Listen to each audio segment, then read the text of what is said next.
Muy buenas a todos. Hoy estamos aquí para solucionar vuestras dudas con los ejercicios de estequiometría. Lo primero que debemos saber es para qué sirven estos cálculos y qué son. Los cálculos estequiométricos son aquellos que se realizan sobre la base de las relaciones de masa de los elementos o compuestos que intervienen en una reacción química. Por lo tanto, nos permiten equilibrar las ecuaciones de tal manera que las cantidades entre reactivos y productos cumplan las leyes ponderales.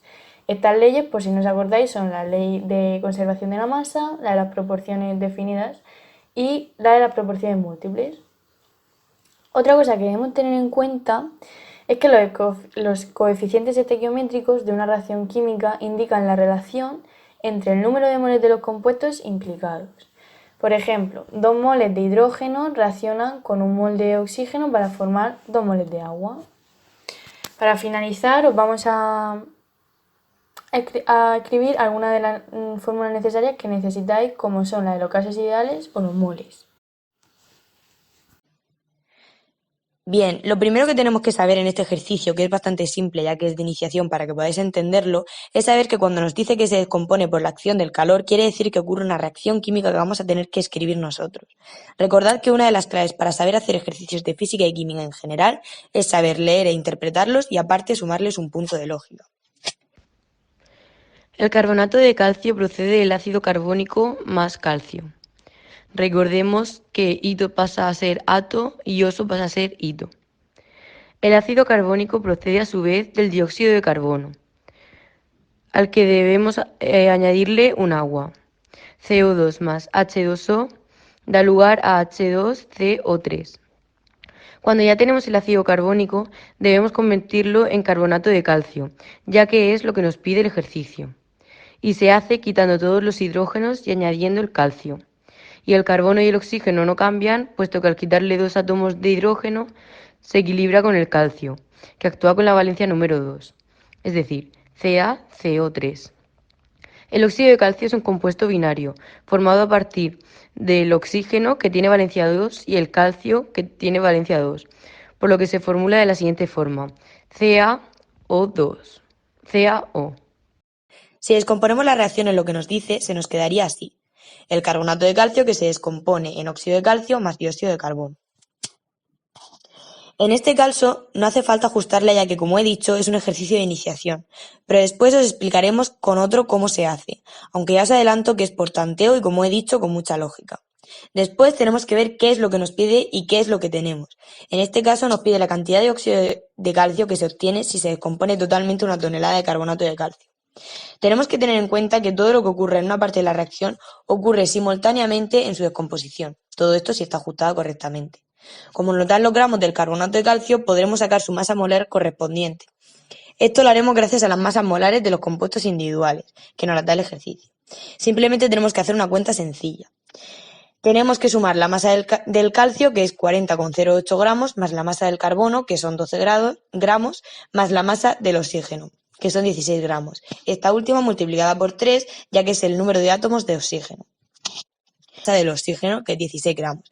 En este caso no hace falta multiplicar nada, ya que solo hay un átomo de cada compuesto. Una vez obtenemos todos los datos del ejercicio, tenemos que pararnos a pensar en qué es lo que queremos. En este caso, son los gramos de óxido de calcio a partir de los de carbonato de calcio. Realizaremos los famosos cálculos estequiométricos para esto, sabiendo que lo único que hay que saber es que donde a un lado hay una cosa, en el otro también lo puede haber. Hay dos maneras para hacerlo. Vosotros y vosotras deberéis de hacerlo de la manera que más fácil os resulte. Nosotras os explicaremos haciéndolo con una regla de 3, ya que es más gráfico y más fácil de ver, a la vieja usanza. Lo primero que haremos es igualar los mismos datos que hay en un lado y en otro, es decir, 100,08 gramos de carbonato de calcio y 56,08 gramos de óxido de calcio. Y debajo pondremos lo que nos pide el ejercicio en base a lo que nos da. En este caso nos da las toneladas de carbonato de calcio que hemos pasado a gramos y tendremos que obtener los gramos de óxido de calcio. Multiplicamos y dividimos y nos da 560.351,7 gramos de óxido de calcio. El segundo ejercicio que vamos a hacer dice lo siguiente: ¿qué masa, qué volumen en condiciones normales y cuántos moles de CO2 se desprenderán al tratar 205 gramos de carbonato de calcio con exceso de ácido clorhídrico según esta reacción?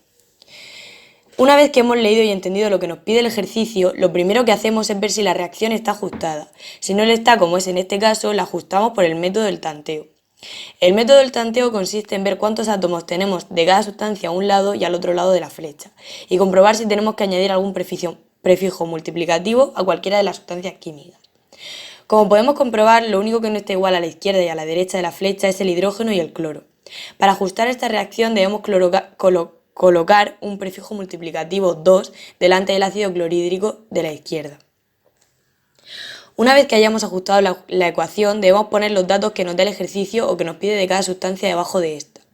En este caso pondremos debajo del carbonato de calcio su masa, que es de 205 gramos, debajo del ácido clorhídrico pondremos que lo tenemos en exceso, y por último debajo del dióxido de carbono pondremos los datos que nos piden, masa, volumen y número de moles con una interrogación. Una vez hayamos realizado todo lo anterior y tengamos el ejercicio planteado, pasamos a resolverlo. Empezaremos sacando el número de moles de dióxido de carbono que se desprenden al tratar 205 gramos de carbonato de calcio. Lo haremos mediante reglas de 3, como en el anterior ejercicio. Lo primero que tenemos que hacer es sacar los gramos de carbonato de calcio que hay en un mol de esta sustancia. Esto lo hacemos sumando la masa molecular de cada compuesto que forma el carbonato de calcio. La suma que realizamos es 40,08 gramos más 12 gramos más 16 gramos por 3, que da 100,08 gramos de carbonato de calcio. Los gramos de oxígeno los hemos multiplicado por 3 porque nos lo indica el sufijo de la sustancia química. Una vez que tenemos esa masa molar, que es 100,08 gramos, multiplicamos 205 gramos de carbonato de calcio por un mol dividido entre 100,08 gramos. De esta manera los gramos se nos van y nos queda el resultado en moles. 2,04 moles de carbonato de calcio. Para sacar los moles de dióxido de carbono, esta vez multiplicando el número de moles de carbonato de calcio obtenido anteriormente por un mol de dióxido de carbono entre un mol de carbonato de calcio, de esta manera los moles de carbonato de calcio se van y nos quedan los moles de dióxido de carbono. Una vez que hemos obtenido la cantidad de moles de dióxido de carbono, pasamos a sacar la masa de este compuesto que se produce al tratar 205 gramos de carbonato de calcio. Lo haremos otra vez con la fórmula de los moles, que es N igual a M partido de M mayúscula.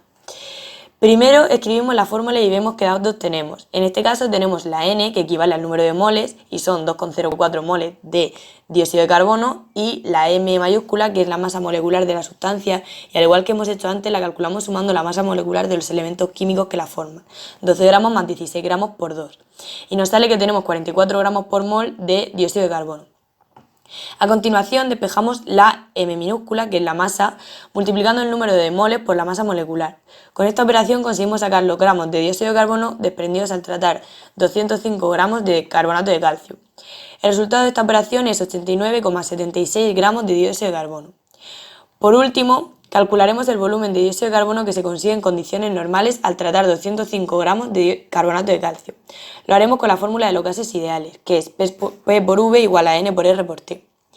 Lo primero que tenemos que hacer es recordar qué datos nos dan cuando nos hablan de condiciones normales, que son la presión, que equivale a una atmósfera, y la temperatura, que es de 0 grados centígrados.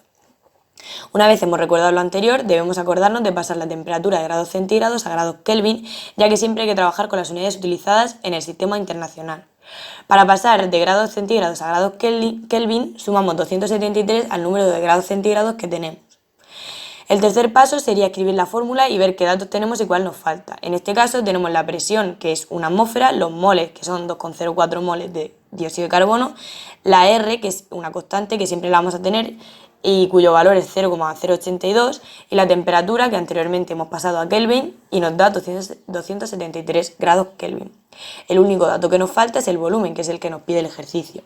Con lo cual ahora solo nos quedaría despejar el volumen y resolver la ecuación. Para despejar el volumen pasamos la presión dividiendo al otro lado. Nos queda nuestra incógnita a la izquierda del igual y a la derecha.